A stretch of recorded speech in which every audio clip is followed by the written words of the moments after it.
BFM Business, tout pour investir. Lorraine Goumeau. On répond à vos questions à cette heure-ci. On se concentre sur l'univers crypto. Aujourd'hui, on va faire d'une pierre deux coups. On va parler crypto et en même temps patrimoine, puisqu'on va s'intéresser au Crédit Lombard et au Crédit Lombard crypto. Qui dit crypto le vendredi dit Enzo Allo. Bonjour Enzo. Bonjour Lorraine. Vous êtes notre monsieur crypto du vendredi. Vous êtes fondateur de cryptopatrimoine.fr. Vous êtes en duo ce matin avec Nebojša Skrikovic. Bonjour Nebojša. Bonjour. Merci d'être avec nous. Vous êtes directeur des opérations associé chez Retores Finance et vous avez un gros chantier. Nous expliquer simplement et avec beaucoup de pédagogie ce que c'est que le Crédit Lombard et pourquoi on s'y intéresse au-delà de l'actu crypto, pourquoi on s'y intéresse, avec quel type de clientèle et comment on peut évangéliser ce concept de crédit auprès de nos auditeurs et téléspectateurs. De façon très, très simple, ça a été inventé au XIIe siècle par nos amis italiens en Lombardie. Plein Moyen-Âge. En plein Moyen-Âge. Et depuis, ça se démocratise partout pour la simple et bonne raison, c'est que derrière, on prête sur un actif réel, donc un sous-jacent. À partir du moment où j'ai des avoirs, je peux les mettre en garantie. Donc, je peux gager ces actifs-là. Et en contrepartie, en fonction de certains ratios, certaines règles, la banque va nous prêter cet argent. Dit autrement, ce n'est pas un crédit, par exemple, sur un appartement, c'est un crédit sur, par exemple, une assurance vie, un compte titre, des biens qu'on a et qui ne semblent pas évidents pour l'investisseur commun à poser en collatéral d'un crédit. Donc, on est quand même sur des gens qui ont, a priori, des actifs bien remplis. Oui. Oui. Et oui, effectivement. Oui. Et à part, c'est quoi un actif bien rempli ? En fonction des banques avec lesquelles on est amené à travailler, en général, le seuil de déclenchement, c'est à partir de 2 millions d'euros d'actifs pour un foyer. Aujourd'hui, nous, chez Retores, on a la chance d'avoir pu redescendre ce seuil à 1 million d'euros. Donc, ça veut dire qu'à partir du moment où le client a 1 million d'euros, que ce soit en compte titre ou en contrat d'assurance vie, on est en capacité de pratiquer le Lombard pour lui. Ce qui est très intéressant avec un crédit Lombard, c'est qu'on ne paye que les intérêts pendant la durée de vie du crédit. C'est correct ? Oui, c'est l'équivalent d'un prêt in fine, c'est-à-dire que pendant toute la durée du produit, on paye des intérêts et à la fin, il faut le rembourser. Est-ce qu'il y a des choses qu'on finance avec un crédit Lombard plus particulièrement ? C'est la particularité du crédit Lombard, c'est pour ça que tout le monde aime ça, c'est qu'il n'est pas affecté. C'est-à-dire que je fais exactement ce que je veux de cet argent-là. La banque ne me demande pas à quoi ça va servir. C'est la différence par rapport à un prêt immobilier sur lequel on va affecter le crédit à un bien immobilier, à un sous-jacent immobilier, avec des garanties réelles hypothécaires derrière. De la même façon, à l'époque, quand il y avait les crédits hypothécaires, sur la partie immobilière, il y avait un sous-jacent immobilier derrière. Intéressant. On en reparle de ce crédit Lombard. On en parle de temps en temps dans cette émission. On comprend. Alors vous, chez Retores, vous arrivez à faire des projets des 1 million d'euros. Mais ce crédit Lombard prend des couleurs un petit peu fraîches parce que depuis la semaine dernière, je crois, le 8 mai, le crédit Lombard crypto est désormais légal. Alors maintenant, Enzo, vous allez nous expliquer à quoi ça ressemble un crédit Lombard crypto. Eh bien, tout simplement, les actifs dont parlait Nebojša vont maintenant pouvoir être des actifs numériques. C'est-à-dire qu'effectivement, on parlait avant d'assurance vie, d'un bien, etc., qu'on va pouvoir nantir pour lever de la dette. Maintenant, Bitcoin et d'autres crypto-monnaies vont pouvoir être reconnus comme un actif pouvant être nanti pour pouvoir lever de la dette via un crédit Lombard. L'intérêt, c'est que contrairement du coup à devoir posséder pas mal de patrimoine, on parlait par exemple d'exemple d'1 million, c'est que là, pour un crédit Lombard sur la blockchain, vous allez pouvoir faire ça pour 100 euros, 10 euros, 50 euros. En revanche, attention, les risques sont les mêmes que vous fassiez pour 1 million ou 10 euros. Donc, c'est l'accessibilité, on va dire, au crédit Lombard, je pense, qui va être assez intéressant sur cette partie-là. Intéressant. Qui décide de pouvoir mettre les cryptos dans la grosse poche du crédit Lombard ? Là, c'est en fait une ordonnance, celle du 8 mai, qui décrit maintenant les biens fongibles ne faisant pas l'objet d'une appropriation, notamment les actifs numériques. Donc, simplement, toutes les sociétés qui souhaitent intégrer dans leur proposition de service le fait de pouvoir nantir des actifs numériques en France vont pouvoir le faire. La problématique, attention, c'est que chaque actif n'a pas la même valeur prêtable. C'est un point absolument important à bien comprendre, c'est-à-dire que chaque actif que vous allez nantir n'a pas la même valeur aux yeux de la personne qui va vous prêter l'argent. Une obligation d'État français, par exemple, est un actif un peu plus sécurisé, forcément, que Bitcoin. Donc la valeur prêtable d'un actif sécurisé sera plus élevée qu'un actif plus risqué. Et la valeur prêtable, c'est celle qu'on va vous prêter. Donc, admettons que vous avez 100 000 euros en obligation d'État, et on va dire que la valeur prêtable de cette obligation, elle est de 80%. On va donc vous prêter 80% de vos 100 000, donc 80 000 euros, basés sur la valeur de cette obligation.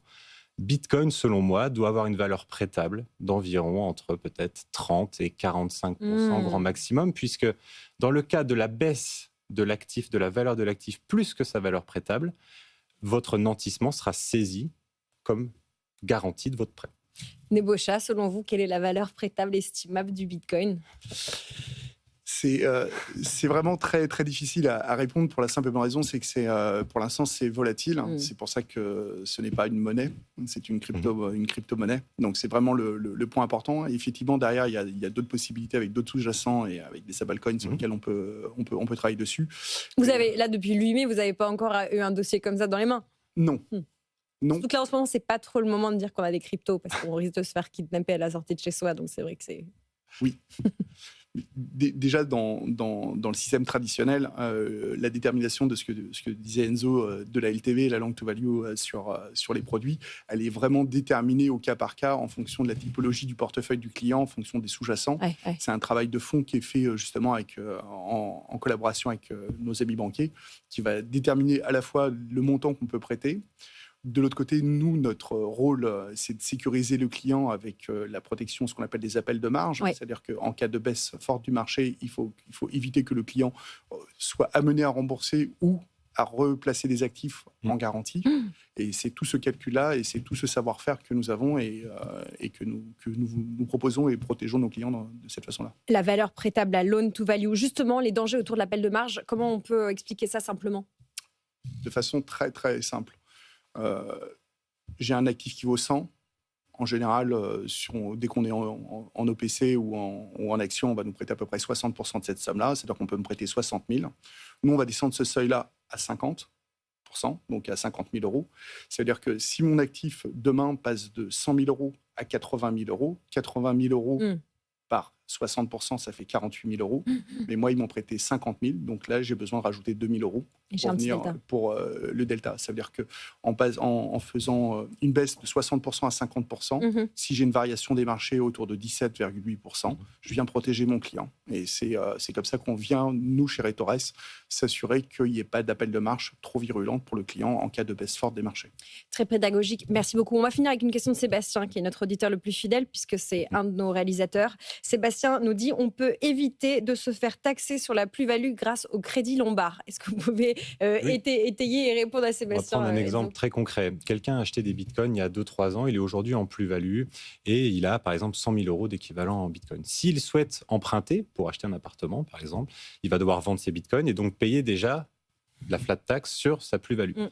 En gardant ses bitcoins et en les nantissant contre un crédit Lombard, il va pouvoir donc garder ses bitcoins, donc ne pas payer la plus-value, et en plus, il va lever de la dette qui n'est pas fiscalisée. Donc, c'est le double effet qui se coule, en fait. C'est la manière dont les géants aujourd'hui de la finance, enfin pas de la finance, mais les multimillionnaires comme Elon Musk, George Soros, etc., grâce à l'ensemble de leurs stocks, par exemple pour Tesla, en fait, ils nantissent ces stocks, ils ne dégagent donc pas de plus-value, ils ne payent pas d'impôts, et ils lèvent de la dette sans payer de l'impôt aussi. Donc, c'est un excellent levier pour les personnes les plus fortunées pour s'enrichir encore beaucoup plus, en fait, en réalité. Voilà, Sébastien, tu vas pouvoir t'enrichir un peu plus sans impôt sur la dette et en même temps en gardant tes bitcoins comme collatéral, si j'ai résumé. Le mot de la fin, Nebosha. Le mot de la fin, c'est que le Lombard, effectivement, aujourd'hui, a tendance à se démocratiser. C'est à la fois très flexible et très encadré. Il faut faire appel à des professionnels comme Retores pour justement être accompagné sur cette stratégie-là. Et justement, s'il y a des stratégies de rémunération complémentaires, on est là pour ça. Voilà ce qu'on pouvait dire sur à la fois l'actu crypto avec cette légalisation du crédit Lombard crypto et puis de manière plus pédagogique avec vous sur le crédit Lombard. On avait fait un sujet il y a quelques temps avec une fintech qui démocratise ce sujet aussi qui s'appelle Pledger. Voilà, pour référence. Enzo, Bitcoin traite autour des 103 697 $. Ma vue baisse au fil des émissions, pardon pour ce temps de latence. Il y avait plein d'actus sur Coinbase et puis aujourd'hui, les actus sont un peu moins jolies sur Coinbase en résumé. Effectivement, en fait, Coinbase a racheté une très grosse boîte, 2,9 milliards sur les dérivés. Il rentrait au S&P et là, clac. Et là, en fait, voilà, ils se sont fait donc pirater un certain nombre de données hier. Brian Armstrong, donc le directeur de Coinbase, a fait une petite communication sur Twitter. C'est assez grave puisque, en fait, en mettant la main sur ce genre d'informations, les criminels ont pu accéder au numéro de portefeuille. Qu'est-ce qu'il y a dans les portefeuilles, le nom, le prénom des personnes, et ça fait très largement écho à ce qui se passe depuis un moment en France sur les enlèvements, puisque là, on voit que à révéler toutes ces données et avec des systèmes d'information qui ne sont pas assez robustes, en fin de compte, aujourd'hui, les criminels ont accès au plus grand portefeuille de Coinbase avec le nom des personnes qui les possèdent et leurs adresses physiques. Donc voilà un petit peu le souci qu'on a aujourd'hui. Et le maillon faible, si je peux dire, vient du service client. Ce qui n'est pas très rassurant, mais qui est la réalité des entreprises. Merci beaucoup Enzo Allo, notre monsieur crypto du vendredi, fondateur de Crypto Patrimoine. Et nous étions également avec Nebojša Skreković de Retores Finance, notre monsieur Crédit Lombard, à partir de maintenant. Merci beaucoup Nebojša.